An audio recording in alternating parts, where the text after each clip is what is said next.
like and subscribe. Now.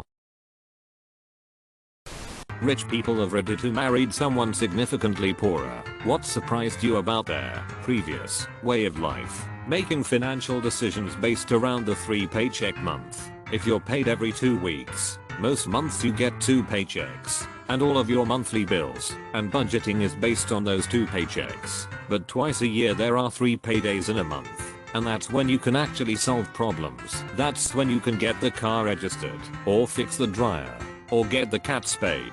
The other 10 months you're doing maintenance and trying to scrape by. 3 paycheck months you can actually try to fix problems. More of a funny incident, but I was the poor one. My husband, at the time still boyfriend, took me out to a very nice restaurant. Waiter asked if I want pepper on my Caesar salad that was just made tableside. I said sure, and he goes about it. Thing is, I didn't know you had to say stop. My husband slowly realizes this, but decides to see it play out. He did eventually say that I need to say stop. I just thought a Caesar had this way, as it was my first time even eating a salad that wasn't just iceberg and ranch dressing. It still tasted fine, just a little bit too much pepper, haha. I was adopted at age 7. I lived in extreme poverty, and then all of a sudden I lived with a doctor who bought gifts for birthdays and Christmas. I didn't know that was a thing. I didn't know you could go to the store to get food. I just thought you went to the church and had to pray before they give you a bag of food.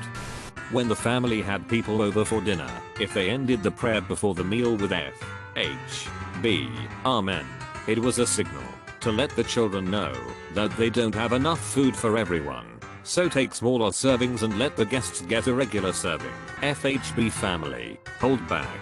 They were always generous to their friends and didn't let their lack of funds embarrass themselves when doing so. I grew up poor too, but we never had any guests round for dinner. FHB, my heart.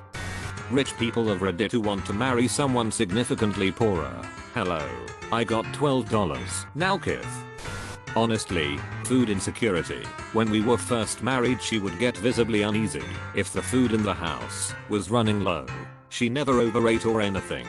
She was just always concerned about it. A lot of times when she was younger, she went hungry. On the humorous side though, she hates camping. Her answer is always the same. I camped because it was fun.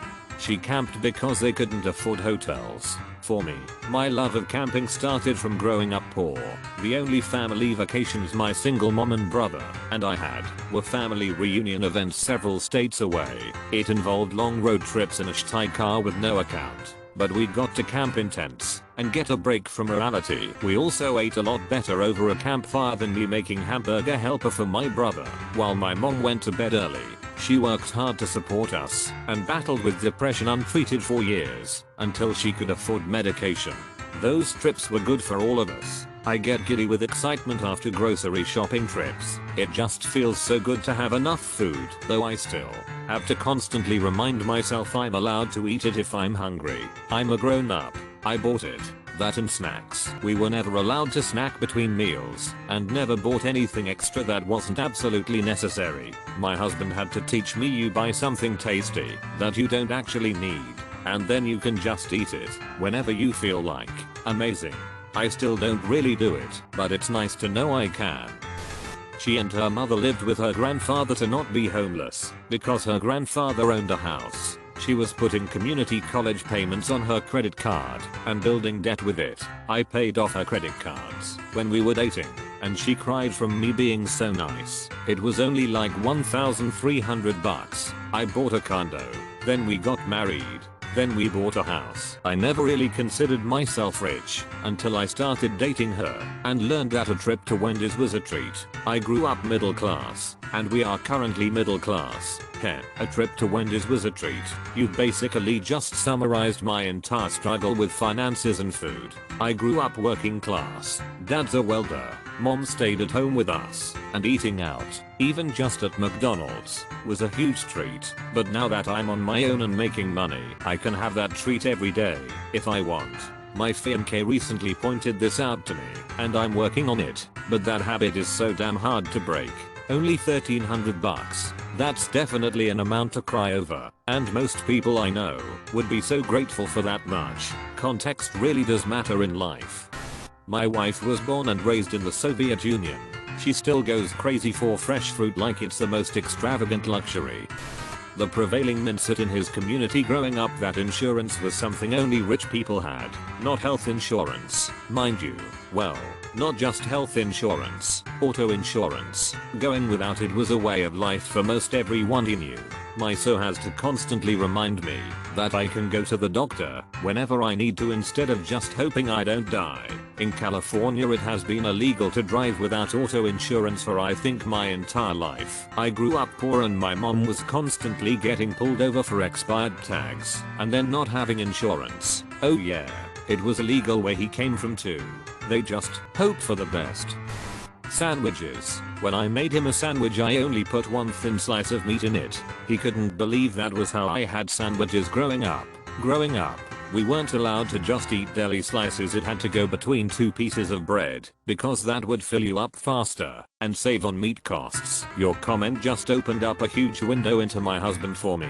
He's always railing against me for letting the kids eat lunch meat slices straight from the bag and I've always wondered what the big deal was. You just made me connect this to his poor childhood. My wife grew up not poor, but not very well off, and a good snack for her was a spoon of just peanut butter. I had never used peanut butter as anything but in combination with at least something else, i.e. bread. It's little things like that. You don't have to be poor to enjoy a peanut butter by itself. That's just delicious. I'm not well off, but my stepfather is. I was raised by a single mom who spent money on everything, and bills were always behind. She just couldn't manage her money at all. In her 50s she met and married a multi-millionaire. We are in middle America, so that goes further than maybe in a lot of areas. They have given themselves $10,000 a month budget to live on. Living on interest, own their home. Anyway, once my mom met him, and they got all her finance situated and paid off, she won't spend a penny. He spends like it is going out of style. He has actually begged me to take her shopping to get clothes and accessories. She won't do it. She spent more when she was a single mom with nothing. It makes no sense to me. At least buy a new outfit. She is hell-bent to not use a penny of his money. They barely even have any groceries. If they have anything it is because he buys it for them. She is a retired nurse that gets a retirement and SS, but she won't spend anything. She lives poorer now than any other time in her life. This sounds less like a financial issue and more like she's trying to preserve her pride. She knows that people will think she's a gold digger if she spends his money, so she's going to the opposite extreme and refusing to benefit from any of it. Absolutely. Sounds like she doesn't want to come off as a gold digger who spends her husband's money, but also, she may have realized that she doesn't really need to spend much anymore if basics are covered, and she doesn't have young kids anymore. My mom spends very little money, as does my dad. They have money, but they've always been frugal. I realize that the biggest expense has always been us kids. Piano lessons for us, trips for us to see grandparents, dinner if it's our birthdays, toys every so often. Now they don't have to spend on that stuff. They occasionally eat out. They travel a bit, but usually that's paid for by my dad's company, so they just don't spend much. They don't enjoy spending in and of itself. They just spent money in the past to take care of family. She should talk to a financial advisor. My mum inherited a decent chunk of money from my grandparents and she just couldn't accept that it would be enough to take care of whatever she needed until she actually sat down and had somebody show her the numbers. She is a very intelligent and sensible person, but there was a disconnect for her between the idea of things being expensive versus the factual math until she could really see it. The idea of living comfortably off compound interest without ever touching the principal just wasn't something that made sense to her. Even after talking with an advisor, I still had to re-emphasize this stuff for a while. Mum, you can absolutely replace your 10-year-old car with a new Corolla. That's not a ridiculous thing to do. You can absolutely go on a fun trip every year. This stuff won't destroy you anymore. It made me sad for her at first, to see her worry so much needlessly, but it's been awesome to see her turn into somebody who isn't afraid of her own finances anymore. Anyway, I guess my point is that financial ignorance is something that is surprisingly common even among people who are otherwise very intelligent, and that sometimes these kind of abstract ideas about compound interest don't translate to reality until they are demonstrated or explained in a real world way that translates to that person's actual life.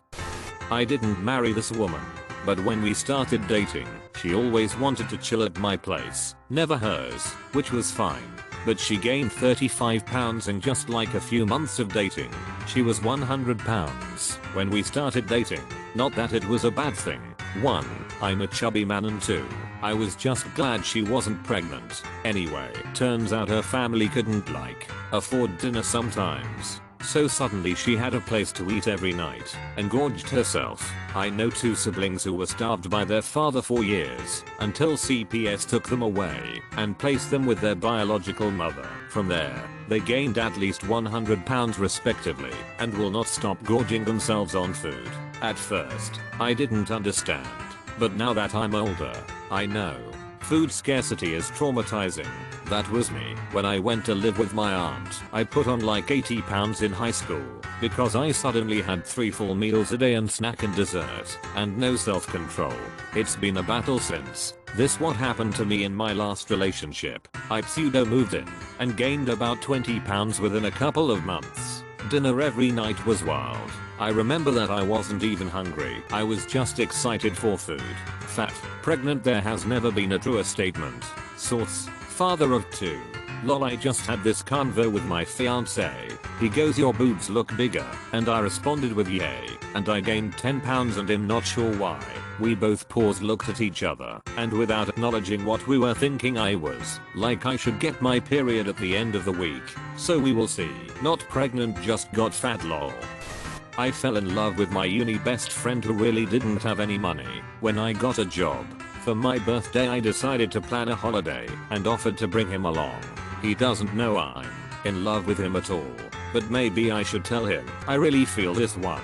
My family did maybe 2 vacation type trips in 18 years of growing up, and both of those were to places relatively close by, few hours of driving. If it wasn't for a couple of school-sponsored trips, I probably would have never left my region of the US until I was an adult, and I still haven't left the country. I remember in college, there was a school-sponsored trip for a class I was taking that involved air travel. The look on another student's face when I told him I'd never flown before was absolutely priceless. Now, as an adult with a middle-class white-collar job, it still boggles my mind to listen to coworkers talk about all the trips and cruises they take and talk about flying to Disneyland for just a weekend getaway. I can't get myself into the mindset of someone who can actually afford to travel now, because it just hasn't been a part of my life at all. I've never been able to afford travel, but I've still been to a ton of places because of my mother's job. She worked at a travel agency and checked out hotels to see if they were suitable for her agency's clients. It's really weird being in the I can't afford to travel and the I've been to all these places camps simultaneously. My partner and I are both poor, but different kinds of poor. She's never been homeless or not had enough to eat, while I have. She's extremely frugal and hates buying anything we don't need. I feel a desperate need to stock up if we have any extra money, and it's a fight for me not to fill our house with canned and dry goods in case we don't have enough money to buy food next month for some reason. It makes no sense, but my instinct is to hoard food because there just was never enough of it around growing up. It makes no sense, but my instinct is to hoard food because there just was never enough of it around growing up. That makes perfect sense. I'm not rich at all, but my husband came from a very poor Mexican village. He told me he used to shower outside because there was no in-house plumbing and use leaves as toilet paper. I mean, there's poor, and there's my husband's previous life poor. He's been living in the US for 12 years now, but when we first met it was so interesting seeing life through his childlike eyes. Going to the cinema was a huge event for him. Heating food up in a microwave was a totally foreign concept, and staying at fancy hotels when we went on vacation was like whoa. I still see him surprised by things now and then, and it just reminds me how much I take my middle status class for granted. Mexican here. You'd be surprised how common that really is. In Tantoika there is a hill called Hollywood, where there is no plumbing and no government help. There are women who make tamales and other large numbered meals for every kid in the neighborhood because their parents can't feed them, and we don't abandon our own. Also, it's very common to be shocked by things like fancy hotels, because ours are nice sure, but there is rich gringo nice and it always appalls me on the TV. Mexican here as well. When I first visited an American house I imagined that it was a rich people house. Now after living here for a while I see that it was just your average middle class house. But compared to how we lived in Mexico, 5 people in a bedroom, because that's the only place we had seeing a house with central rack seemed like luxurious living to me. Hamburger helper. She hates it because it would be her meal 5x a week growing up. I had never even seen HH before I went to college and love that stuff. 10 for $10 deals are awesome. My foster daughter was the same way with pasta. She ate so much of it before we got her that she hated it. The first meal I made for her on her first night with us, pasta, she didn't say a word and ate her dinner, but later I found out she didn't like pasta because of how much of it she had eaten before. I always took her grocery shopping so she could pick out stuff she liked. After that, she was shocked when she found out red delicious apples weren't the only variety out there. I think she overdosed on Honeycrisp apples when I first introduced them to her. To be fair, Honeycrisp are effing legit. You get an upvote just for exposing others to Honeycrisp apples, among other varieties. Hell, anything other than those red delicious monstrosities. You never had HH growing up. I grew up in a middle class home, but I think my mom loved when I suggested HH for dinner that night as a kid. Tasty and easy to make. No, the majority of times we had home cooked meals from mostly fresh stuff, but prepared by someone else other than my parents. It was fairly rare to see my parents for dinner. I barely even set foot in a grocery store until I was 18. Honestly, my roommate's grandma was the reason I didn't starve after moving out. She pre-made meals we could heat up. My girlfriend who hated HH taught me how to cook on a budget. Hamburger helper good. Tuna helper oh god why. My so said today I made rent, meaning today I've earned enough / accumulated enough to pay the rent, and I realized that this is a monthly accomplishment to someone with no fixed income / salary. Making rent is a huge relief. The other horrible part of having unpredictable income is that when you try to get your financial shit together, all the budgeting advice assumes that you get the same amount each week, or at least close enough to work off an average. It made me feel really hopeless when I was there. Oh my god, thank you for saying that. This has always bothered the hell out of me. Oh, I felt this in my soul. I've been there for sure. I've never not been there. Also the slow creeping dread when you hope you have enough for groceries as the card swipes. One of my exes could pull in a lot of money, easily twice or thrice what I could. He was so incredibly bad at saving this money, down to, say, setting himself up as a company to avoid paying higher rate of tax, but then paying a large amount each month to an accounting company to handle his taxes, which he'd do himself anyway because he didn't trust them to get it right. He'd pay for taxes from one end of the city to another or hire cars rather than use public transport. Flights cancelled, book new ones, never bother to claim back on insurance, buy a sports car, wreck it, sell it for scrap. He'd work contracts and then take time off to work on his own startup, but spend every weekend just going out and buying drugs and booze. I thought it was really fun and wild at first, haha. Money really means nothing to you. But when we became a long-term couple I started feeling like his mother. Man, will you not just fill out the insurance paperwork? I had an ex that must have made 6 figures as a specialty electrician of some sort, but legitimately had no clue how much, because his work would pay for things for him. I have no idea how it all worked out, but his work paid for all of his lodging and reoccurring bills, cable, utilities, weekly maid service. So he had no idea how much any of that stuff was. Even after that, he ate out, drank, and smoked constantly, had multiple state-of-the-art entertainment systems, played hockey, had Yankees season tickets, 10k plus, and kept envelopes of cash from cashed paychecks around his house. I asked once how he does his taxes company handled it. My husband grew up in a family where they were comfortable, but on a strict budget. 6 kids and mom on disability. My family had no budget.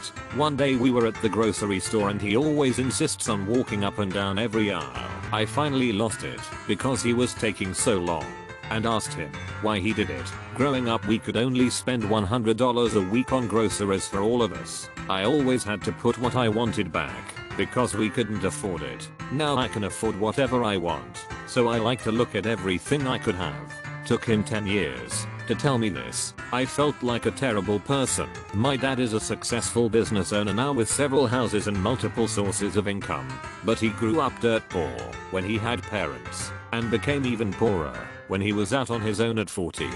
Think sleeping on the floor of a gas station men's room. To this day he will take a small handful of cereal out of his bowl before he pours milk in and put it back in the box. So he'll always have some cereal for later. Over 40 years later, and the pain and worry of growing up poor without luxuries, like breakfast cereal, still affect him.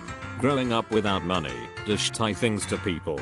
Traumatic experiences can affect people for years. I remember reading a story about an American steamship in the 19th century that sunk, and the survivors were adrift for days, weeks. Only one many survived, but nearly starved to death. And until the day he died many years later, he would eat extra food every day just in case. Not rich but with a partner who was raised by a teen mom and grew up poor. Sometimes I just want rice and vegetables for dinner. That's a no from her. She won't go back. My dad was the opposite, grew up quite poor and built a business up and ended up doing quite well. Still eats like there's only 25 cents in his checking account. Left alone, he would gladly eat ramen every day and his go-to meal is rice porridge. We went to Osteria Franciscana in Modena a few years ago, literally named the best restaurant in the world. We all went for the tasting menu, but he asked to order a la carte, and he wanted to order just buttered fettuccine. He only agreed to the tasting menu when they insisted that the whole table had to do it if some of us were doing it. He'll even insist on eating things that have been burned or drink milk that's just starting to turn. My father grew up poor too. He wasn't stingy, but we didn't grow up with lots of new clothes or dinners out. Even a request for McDonald's was met with a reminder that we had perfectly good food at home. Some of that has stuck with me. I resist upgrading my phone until I can no longer get apps for it. I buy the cheapest laptop that will do the minimum that I need. I buy used cars. My spouse thinks I'm crazy and teases me about it, saying I'm just like my father and grandfather. But I'm not like my grandfather. He once told my cousin not to waste money on shoelaces. He could just cut a strip of leather from what was in the garage. I at least buy shoelaces. But unlike my grandfather, I probably won't die a millionaire. Honestly, buttered noodles with a little parm is one of my top 10 meals.